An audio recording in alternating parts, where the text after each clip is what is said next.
أعوذ بالله من الشيطان الرجيم. بسم الله الرحمن الرحیم. الحمد لله والصلاة والسلام على رسول الله صلی الله علیه و سلم.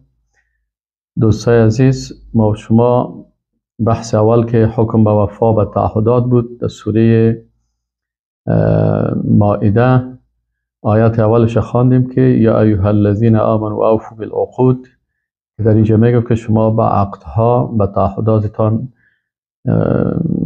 وعده وفا بکنین.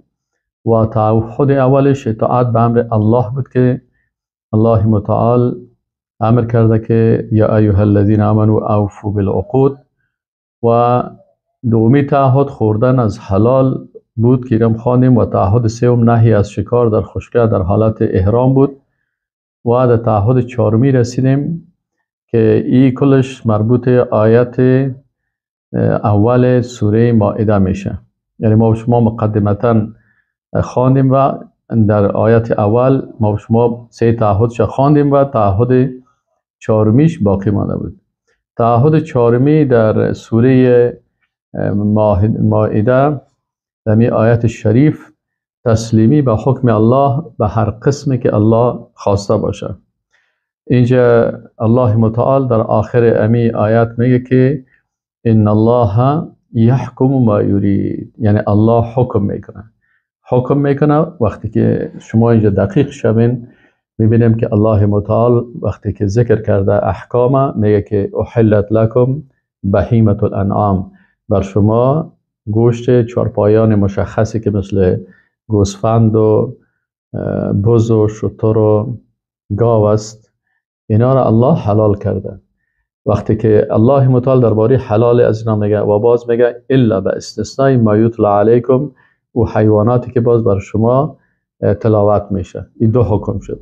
حکم سومی است که انسان نمیتونه در وقتی که در حج میره و در حالت عمره میباشه، حج یا عمره در حالت احرام میباشه، در این وقت انسان حق نداره که شکار بری بکنه. یکی بحری هست، اگر در بحر سفر میکنه ماهی اوترا میگیره مشکل نداره، اما وقتی که سفر میکنه و از حیوانات خشکره نمیتونه که چی بکنه و انتم حرم، در حالی که احرام داشته باشه ای شکار بکنه. پس وقتی که سه حکم بیان شد و الله متعال میگه سه حکم الله هست و شما به این وفا بکنین، در آخرش باز میگه که ان الله یحکم ما یرید، الله حکم میکنه، یعنی تعیین میکنه حلال، حرام، جایز، ناجایز، ما یرید همون شکلی که الله متعال میخواد.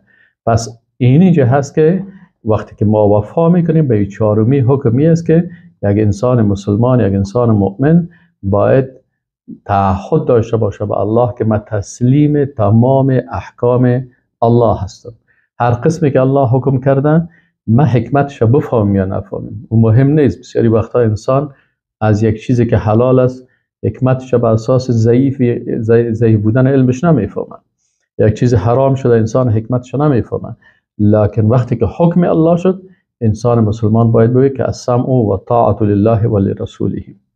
و این مسئله تسلیمی یکی از شروط لا اله الا الله است. یعنی لا اله الا الله گفتن انسان قبول نمیشه مگر به 7 شرط. ما و شما این 7 شرط اگر جایش آمد ان شاء الله باز تشریح میکنم براتون.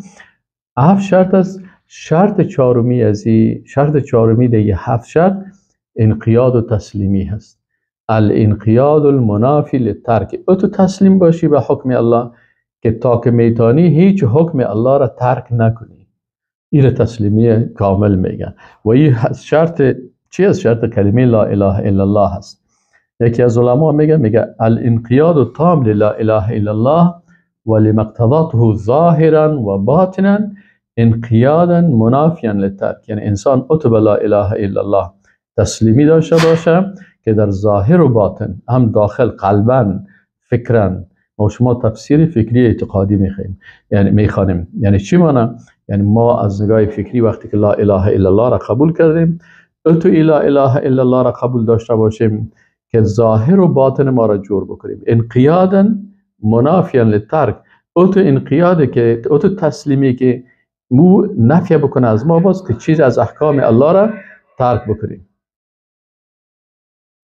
دلیل از احادیث چی است؟ امام بخاری رحمه الله روایت میکنه، میگه رسول الله صلی الله علیه و سلم یک نامه به هرقل پادشاه روم فرستاد. وقتی که رسول الله صلی الله علیه و سلم نامه فرستاد به هرقل پادشاه روم، چی گفت؟ در اون نامه ببینید، نامه رسول الله صلی الله علیه و سلم، بعضی از منافقین میگن که امی احادیث رسول الله صلی الله علیه و سلم در زندگی رسول الله صلی الله علیه و سلم نوشته نشده.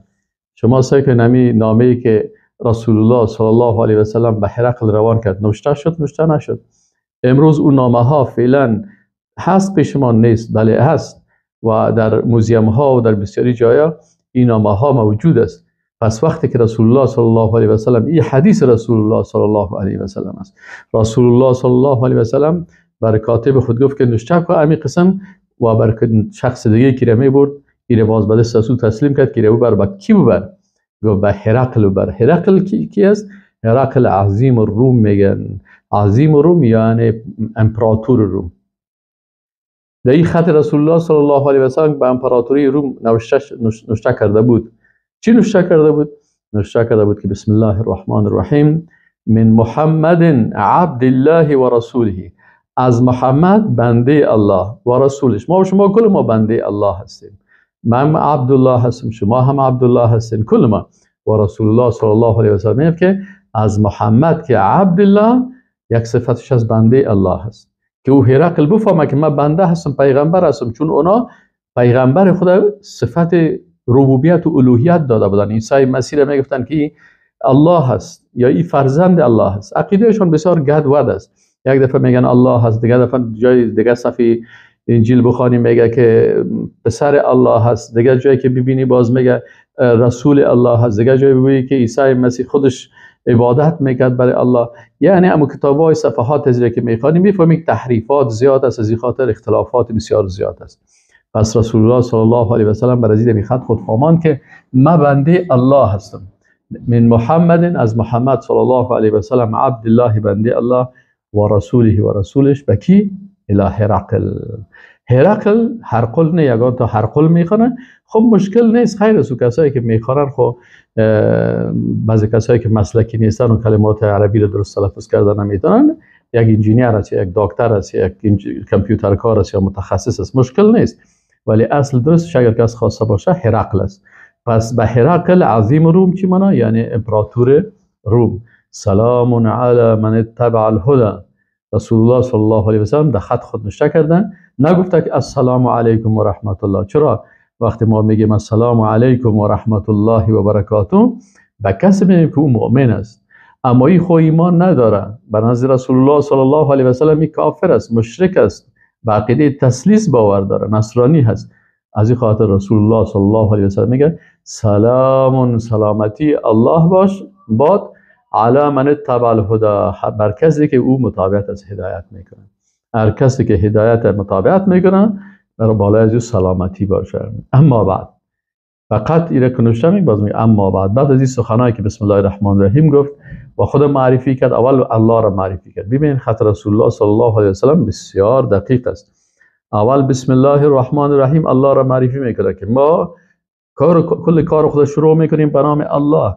الله الرحمن که بسیار رحمتش وسیع هست، و مسلمان کافر و کل دیگه نعمت ها را میده. ای کریمی که از خزانه غیب گبر و ترسا وظیفه خور داری، دوستان را کجا کنی محروم، تو که بر دشمنان نظر داری. پس برش میگه که ما بنده کسی هستم که الله نام داره. دو صفتش الرحمن است و الرحیم است. الرحمن فعلان یعنی بسیار نعمتهایش وسیع است برای کل مخلوقات میرسه. الرحیم این نعمتهایش و رحمتش خاص میشه در روز قیامت برای کی؟ برای مؤمنین متوجه باش. من محمد عبدالله، از محمد خدا معرفی میکنه، الله را معرفی کرد. دوم خدا معرفی میکنه که من بنده الله هستم و رسول الله هستم. شما ببینید این ظرفیت علمی و دانشی که الله به رسول الله صلی الله علیه و سلم داده است. چه ظرفیت عالی داره که یک امپراتور با چند جمله بسیار مفاهیم قوی بر از این میرسونه. چرا او پادشاه هست، امپراتور است، خط بسیار دقیق میخوانه و میفهمه که خط از جانب کی هست و این چقدر ظرفیت داره. و ظرفیت عالی که به رسول الله صلی الله علیه و سلم داده بود. خیر از برق رفته، خب ما مجبور هستیم درس خود ادامه میدیم ان شاء الله. مشکل نیست. فکر کنید نگان دفعه هم در چراغ و علکین و شیطان چراغه که ترام درس میخوانم. اینال اینجا وقتی که رسول الله صلی الله علیه و سلم الله متعال اما قسم تعلیم داد، اما قسم علم داد و علمک ما لم تکن تعلم، اما قسم با آدم علیه السلام الله متعال علم داده بود که آدم علیه السلام وقتی ظرفیت علمی از ملائکه دیدن فهمیدن که آدم علیه السلام شایسته ازی هست که من حیث خلیفه در زمین الله خلافت اسلام تأسیس بکنه. به می قسم رسول الله صلی الله علیه و سلم این ظرفیت داشت و برای ازی فهمان که نظامی که رسول الله صلی الله علیه و سلم ساخته یک نظام جهانی هست و پیامی که داره پیام جهانی هست. از این خاطر اول الله متعال برش معرفی کرد، باز خود برش معرفی کرد که من محمد هستم، بنده الله هستم و رسول الله هستم. برای کی؟ به هرقل امو عظیم یا امپراتور روم. و برش گفت که سلام علی من اتبع الهدی، یعنی خودت فعلا مؤمن نیستی، از این خاطر سلام بر کسی که او متابعت از هدایت میکنه.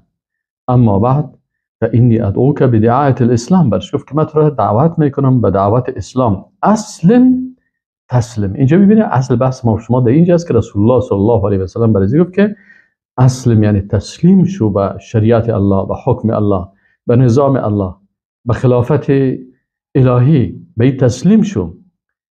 اسلم تسلیم شو، تسلم سالم بمانی. اگر تو به این تسلیم شوی به حکم الله با سو سالم میمانی و امی از یؤتیک الله اجرک مرتین، تو خودت هم سلامت میمانی و بر تو الله دو اجر میده. دو اجر برات میده. یکی اجر ازی که تو به پیغمبر قبلی میگی، مثلا به کتابای قبلی مون داشتی، و اجر دومی الله برات میده که آل تو مسلمان میشی. فان تولیت، اگر رو گشتاندی، فان علیک اسم الاریسیین، باز بالای تو هست گناه اریسی ها. اریسی ها کی است؟ یعنی رؤسایی که زیر دست تو هستن، یعنی گناه های کل زیر. ببینید چقدر گپای قوی برازی. یک سه سطر است. در سه سطر رسول الله صلی الله علیه و سلم دو نیم سطر، یعنی کلمات بسیار قوی برش میرسن. الله را برش معرفی میکنه، رسول الله را برش معرفی میکنه، حق برش چی میکنه، مثلا منهج دینی خدا برش، توحیدی خدا معرفی میکنه. و باز برش میگه که اگر به نظام اسلام تسلیم شوی، در این صورت چند فایده میکنی؟ اول خودت سالم میمانی، اجر دو چند میشه، و اگر رو گشتاندی تمام پیروا و زیر دستای تو که از گناهش بالای تو میشه، به خاطر ازی که کل مردم که هستن چی هستن؟ کل الناس علی دین ملوکهم، مردم به دین پادشاهش هست. وقتی پادشاهش کافر بود، بیدین بود، عوام الناس هم به عقب از او میرن. و پس اینجا چی آمد در حدیث؟ و علما سلف اسلام چی میگن؟ حذیفه رضی الله عنه میگه که اسلام 8 سهم دارد. نماز یک سهم، زکات دیگه سهمش، جهاد دیگه سهمش، روزه دیگه سهمش، حج دیگه سهمش، امر بالمعروف یک دیگه سهمش، نهی از منکر دیگه سهمش، تسلیمی و احکام الله و شریعت الله یک سهمش. ناامید شد کسی که سهمی نداشته باشه، میگه او از دربار الله ناامید میشه که این سهم کس یا این سهم نداشته باشه. پس تسلیم بودن به شریعت الله یکی از احکام مهم است. محمد ابن حنیفیه رحمه الله میگه ابوبکر رضی الله عنه وقتی که مسلمان شد، بهترین شان در اسلامش بود تا اینکه به الله پیوست. یعنی در اسلامش چی معنی؟ در تسلیمیش به حکم الله ابوبکر صدیق رضی الله عنه بهترین صحابه بود. و شیخ الاسلام ابن تیمیه رحمه الله چی میگه؟ میگه فلا بد فی الاسلام من الاستسلام لله وحده. میگه در اسلام لابودی و حتمی است که انسان تسلیمی داشته باشه به الله ذات یگانه، و ترک استسلام لما سوا، تسلیمی به دیگه نداشته باشی، به قانون و احکام دیگه تسلیمی نداشته باشی. و هذا حقیقت قولنا لا اله الا الله. میگی حقیقت ای قول ما هست. وقتی میگیم لا اله الا الله و ایمان که یکی از شرایط لا اله الا الله است که انسان مؤمن به احکام الله سبحانه و تعالی چی باشه؟ تسلیم باشه. از این خاطر کسایی که به خلاف حکم ما انزل الله حکم میکنن اینا کافر میشن. کسی که قبول نمیکنه احکام الله را، حکم الله را، این هم کافر میشه. و کسی که قانون ضد احکام الله میسازه این طاغوت میشه، این هم کافر میشه. از این خاطر اینقدر خطرناک است. امام ابن تیمیه رحمه الله میگه فمن استسلم لله، پس هر کسی که تسلیم شوه به الله و لغیره و به الله تسلیم شوه، یعنی شریعت الله را بپذیره و قوانین دیگرها را هم بپذیره. ابن تیمیه رحمه الله چی میگه؟ میگه فمن استسلم لله و لغیره، تسلیم شریعت الله میشه و تسلیم قوانین دیگه میشه و هو مشرکون، میگه این انسان چی است؟ این مشرک است. والله لا یغفر ان یشرک به، و الله مغفرت نمیکنه که کس مشرک شده باشه. ایران مشرک در تشریع میگن. بسیاری کسایی رو نمیگن. چرا نمیگن؟ به خاطر از اینکه زیر دست طواغیت هستن و طاغوت ها برش اجازه نمیده که این توحید بیان بکنه. لکن علامه ابن تیمیه رحمه الله مجاهد بود که در مقابل لشکر تتار جهاد میکرد، در صف ازنا و صف مجاهدین قرار داشت. این او عالمی که در صف مجاهدین قرار داشته باشه در مقابل کفر بازو عقیده توحید بسیار خوبش بیان میکنه. اما او عالمی که بسیار شهادت نامه‌های زیاد داشته باشه لکن در زیر یوغ طاغوت زندگی میکنه، بازی هیچ وقت نمیتونه که توحید به شکل کاملش بگه. یعنی گفت میبرش بندیش میکنه، گفت میبرش میکشش. این علامه ابن تیمیه رحمه الله این قول بسیار مهم است، را باید بسیار انسان بفهمه. میگه که فلا بد فی الاسلام من الاستسلام لله وحده، میگه در اسلام ضروری هست که به قوانین الهی تسلیم بر الله باشی، به حکم شریعت الله به یگانگیش تسلیم باشی و ترک الاستسلام لما سواه، به دیگه قوانین روس و امریکا و غرب و ملل متحد به یا باید تسلیم نباشی. چرا؟ میگه و هذا حقیقت قولنا لا اله الا الله. میگی گپ اگر نمیفهمی این حقیقت لا اله الا الله است. الله گفته که یکی از شروط لا اله الا الله هم است که لا اله الا الله علم داشته باشی. وقتی که لا اله علم داشتی، یکی از اساسات لا اله الا الله چی است؟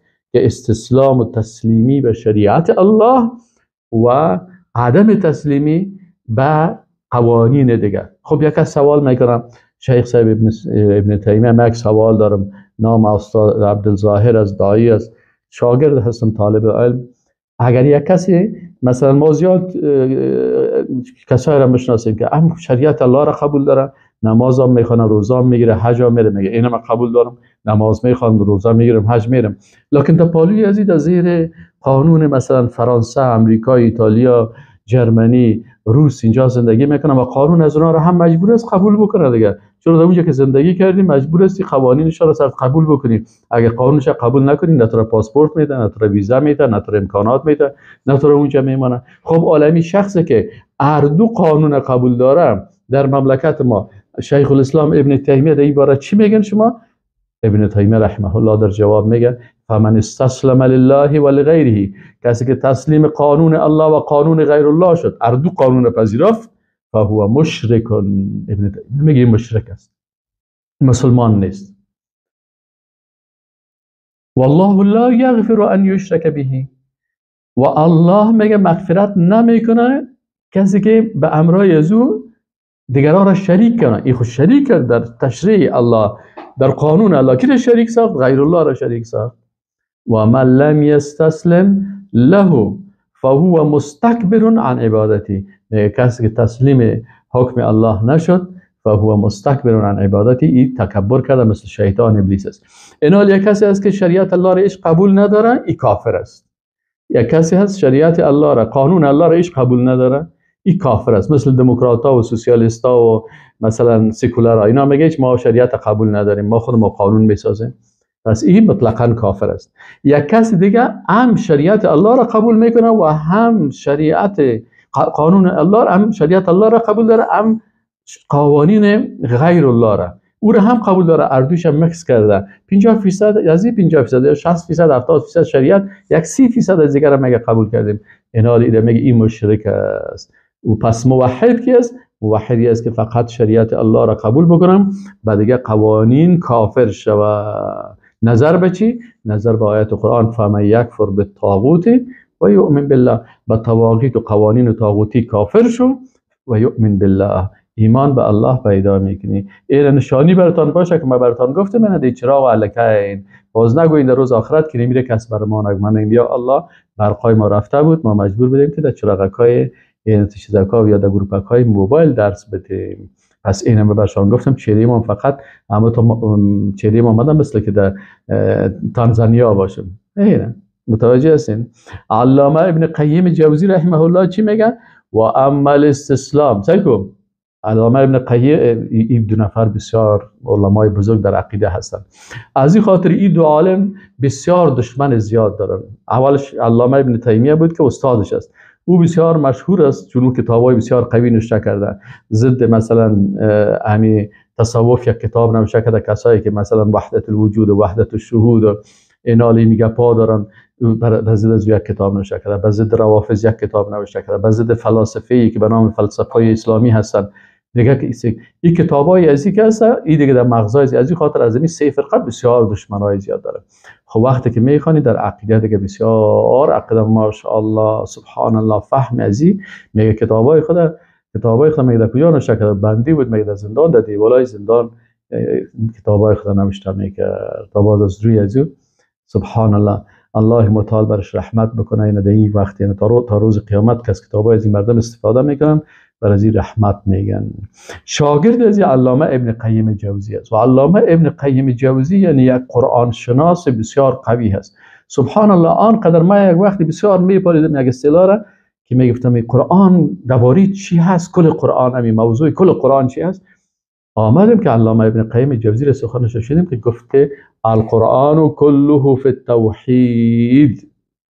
امی استادای پانتون قانون دارن که اینا یگان چیزای بسیار قوی را زود در مغز انسان بسیار خوب میشینه. این حال وقتی کسی براتون موضوع از این سوره را میته، موضوع دیگه سوره را میته، موضوع دیگه سوره را تو موضوعات شبت بیان میکنه، میفهمی که قرآن هم چقدر زیبا هست و بسیار زیبایی. وقتی علامه ابن قیم جوزی رحمه الله را گپش میدن که القرآن کله فی التوحید، کل قرآن درباره توحید است. باز من تعجب کردم کل قرآن درباره توحید است. چرا؟ به خاطر از اینکه قرآن یا اقسام توحید بیان میکنه، توحید ذات، صفات، افعال، عبادت، اطاعت، شریعت، یا مثلا حقوق توحید بیان میکنه، اطاعت از اوامر الله، اجتناب از نواهی الله، یا مثلا بیان میکنه چی رو بیان میکنه؟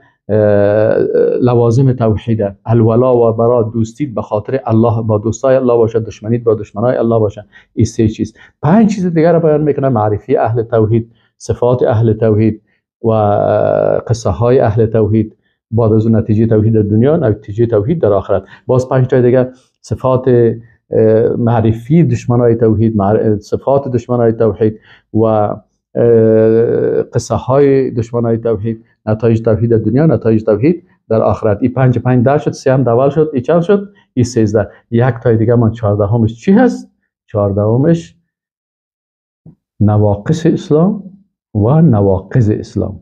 نواقص یعنی چیزهایی که در اسلام انسان نقصان میاره لکن کافر نمیسازیش. کفر اصغر، شرک اصغر، گناه کبیره، اینا را اصغر میگن. نفاق اصغر یا اصغر هستن که در اعمال تعلق میگیرن. بعضی چیزایی هستن که مثلا مربوط به چی میشن؟ مربوط به صغایر میشن، مربوط به چیز، یعنی مثلا قتل است، قتل در گناه است. این قتل در احادیث کفر گفته شده لکن کفر اصغر گفته میشن.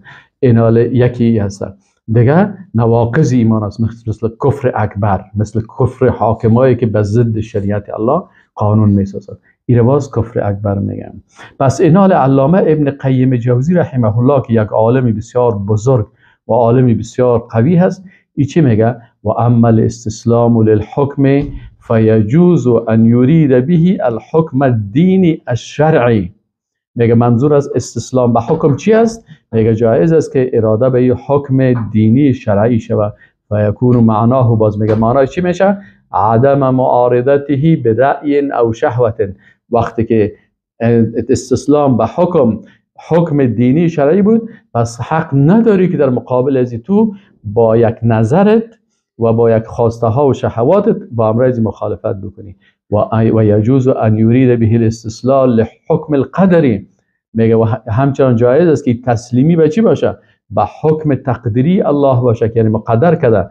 و هو عدم تخلقیه بالتسخط اکراهت والاعتراض. باز او صورت نباید چیزی که در تقدیر است او را مثلا بد ببینی و یا کراهیت داشته باشی و یا سر از او مثلا پیشانی ترشی بکنی یا اعتراض بکنیم.